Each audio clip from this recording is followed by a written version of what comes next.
Alhamdulillahirabbil alamin. Saya masih diberi kesempatan untuk menjelaskan bagaimana cara memahami properti position dan value-nya dalam CSS.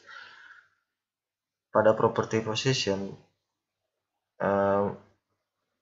memiliki 5 value atau nilai, yaitu static, absolute, relative, fixed, dan inherent.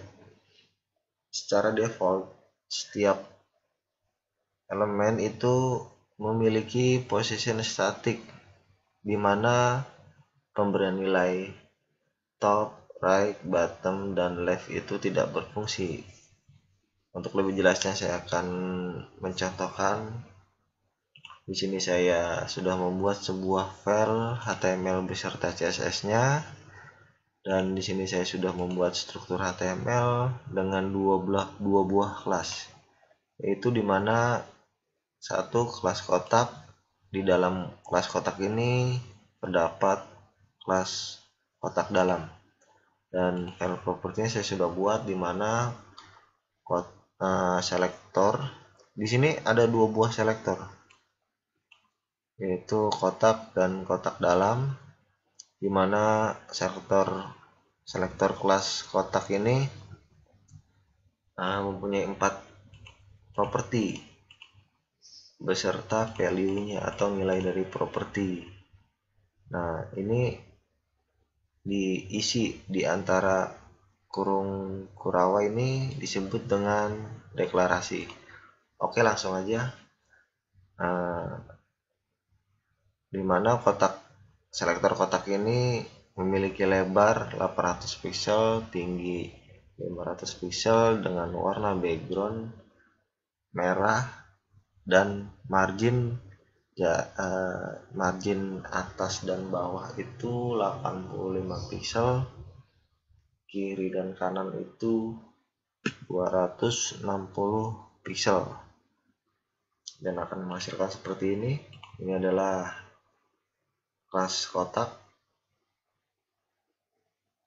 Tadi lebar 800 dan tinggi 500, margin atas bawah 85 pixel margin, dan margin kiri dan kanan 260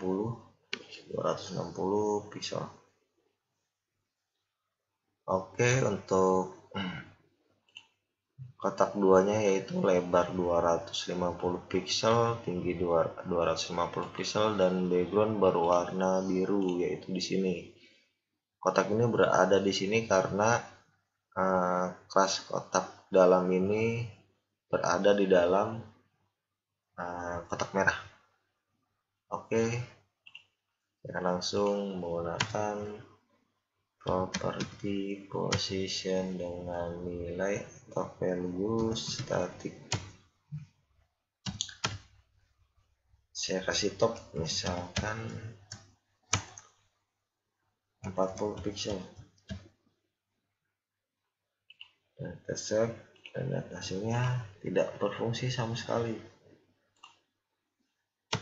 Dan right atau kanan saya kasih jarak misalkan 20 pixel, dan kita lihat hasilnya tidak berfungsi atau tidak bekerja sama sekali, tidak ada perubahan. Begitu pula dengan bottom dan left, kiri. Bottom itu bawah, left itu kiri.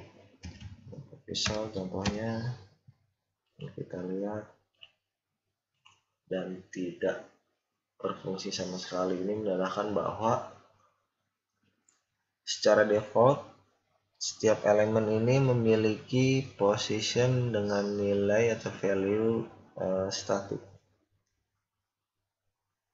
Oke, itu aja. Dan yang kedua yaitu position absolute. Dengan position absolute ini kita bisa memindahkan posisi elemen sesuka hati kita,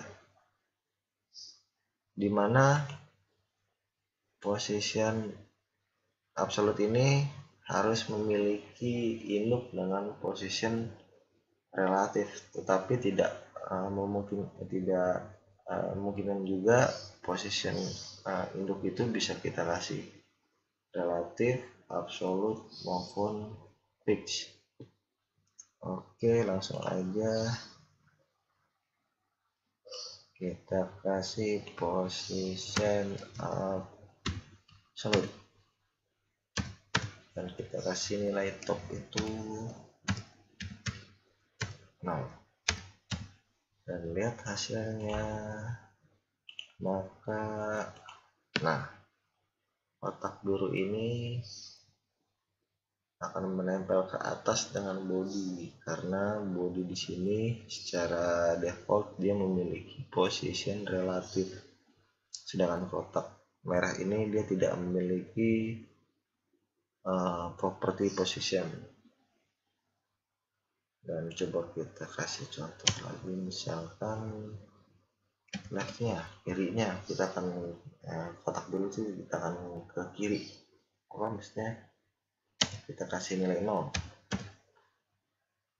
dan lihat hasilnya, kotak biru akan berada di pojok kiri atas. Kalau kita ingin kotak biru ini agar di pojok kanan atas, tinggal atasnya kita kasih 0 dan kanannya kita kasih 0.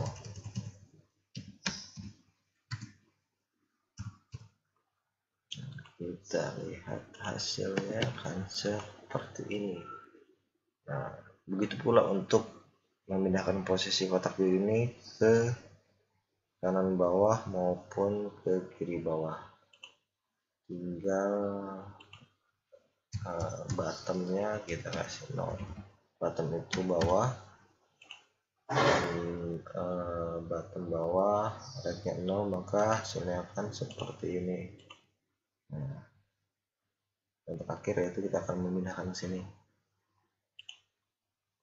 berarti bottom 0 left-nya 0. Kita lihat, maka hasilnya akan seperti ini.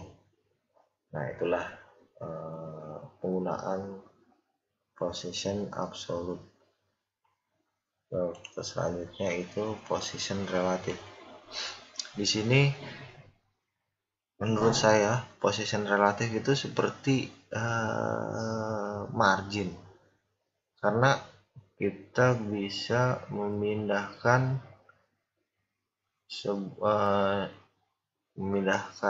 sebuah elemen dari posisi awalnya. Contohnya kotak biru ini atau kotak dalam, saya kasih position relatif.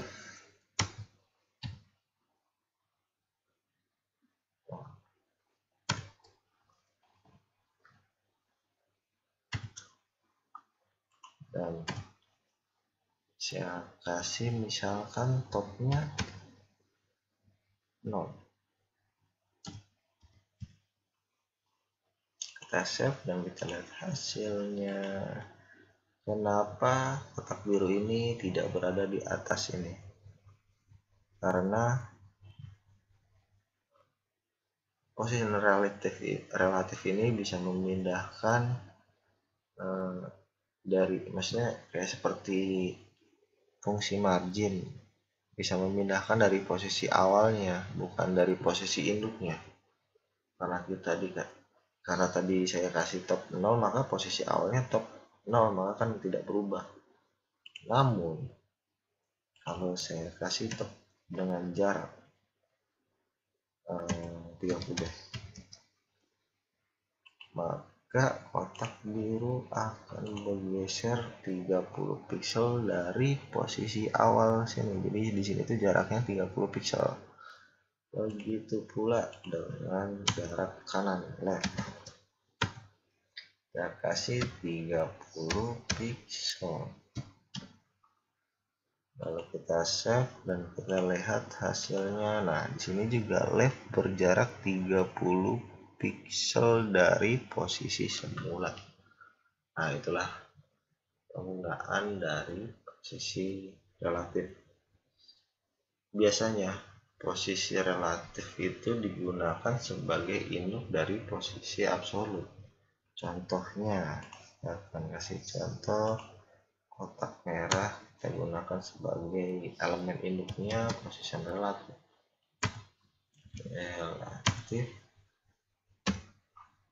Dan ini kita kasih position absolute dengan top 0. Terlihat. Nah, di sini mengapa kotak biru ini sudah dikasih position absolute namun saya kasih jarak top itu 0?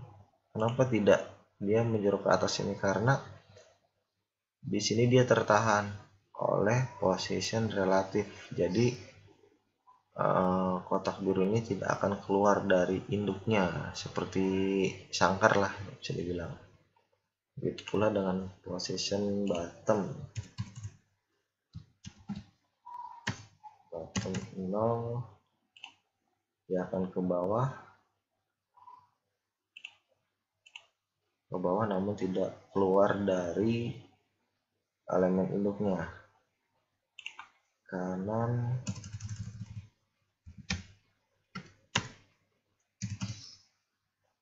kita lihat ya, kanan bawah berarti bottomnya 0 ya, kita lihat. Nah, seperti inilah. Oke, langsung ke position fix.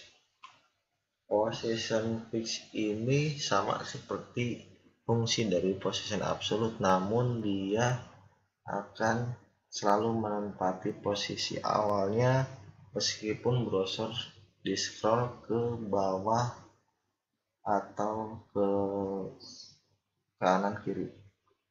Contohnya misalkan ini kita kotak merah, kita kasih jarak lebih agar ada scroll yang panjang, misalkan 1000.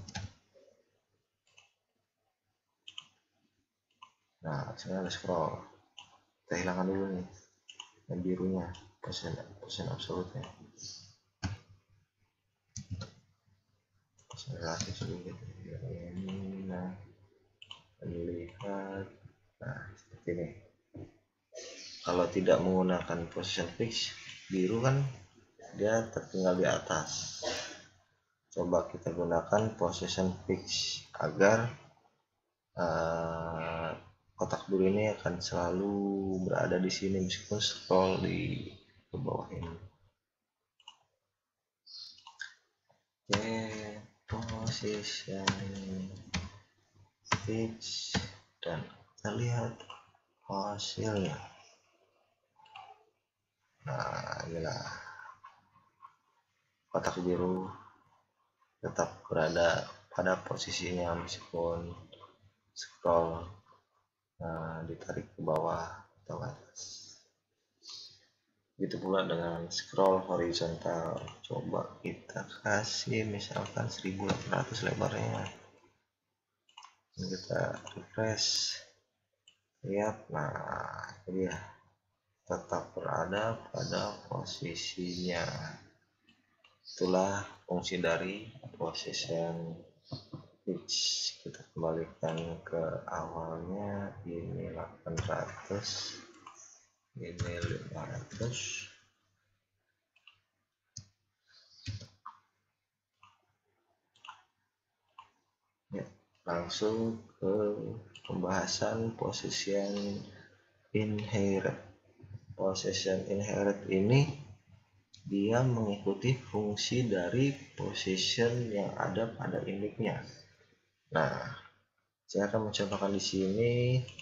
Saya akan menggunakan elemen induk itu yaitu kotak merah dan saya akan memberikan position inherit ini pada kotak biru.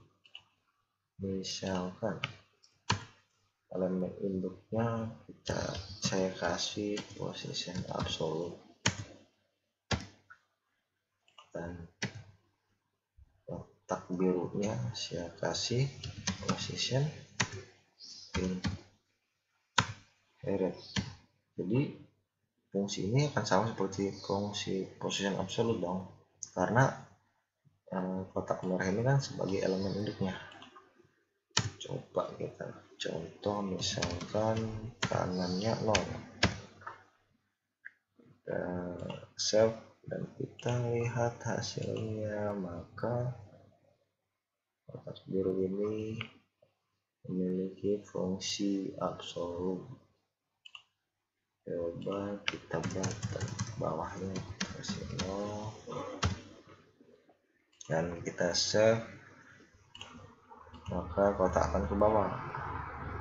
Begitu pula kalau kita ingin ke sini kan, bottom 0, bawah 0, kanan juga 0.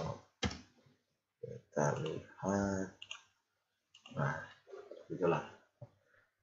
Nah itulah 5 value dari position yang bisa saya sampaikan. Oh ya, pada pertemuan sebelumnya saya telah berjanji bahwa saya akan memberi fungsi dari absolute dan fix untuk penggunaan tinggi dengan nilai 100% dengan satuan persen. Contohnya saya buat kotak, misalkan kotak merah aja, kotak dalamnya saya hapus.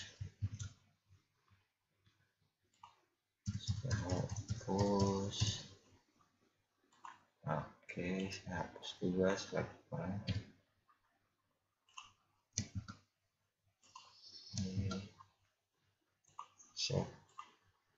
Nilai margin di body saya hilangin, jadi marginnya 0. Bisa 800 misalkan, ini kasih persen aja deh, 50% dan tinggi 50% juga. Coba kita lihat,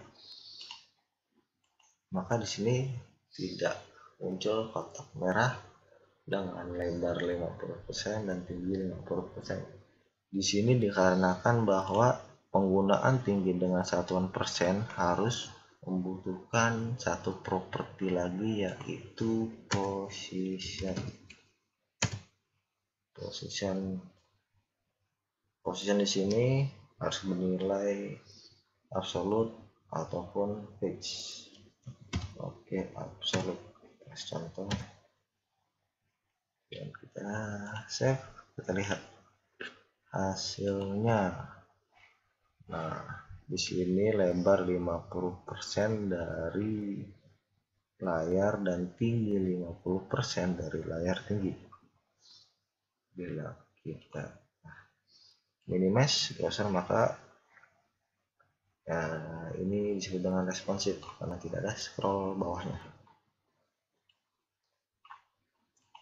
Coba kita gunakan position relatif. Kita lihat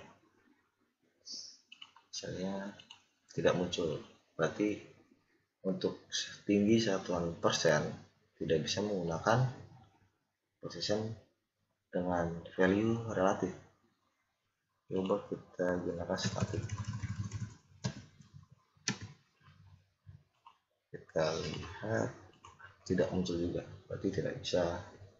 Coba kita kasih position inherit dan kita lihat hasilnya sama. Nah, coba terakhir kita kasih value fix. Dan kita lihat, nah di sini muncul, berarti penggunaan nilai tinggi dengan satuan persen hanya bisa menggunakan value dari property position, yaitu absolute dan fix. Itu aja yang bisa saya sampaikan. Mohon maaf atas segala kekurangan saya. Assalamualaikum warahmatullahi wabarakatuh.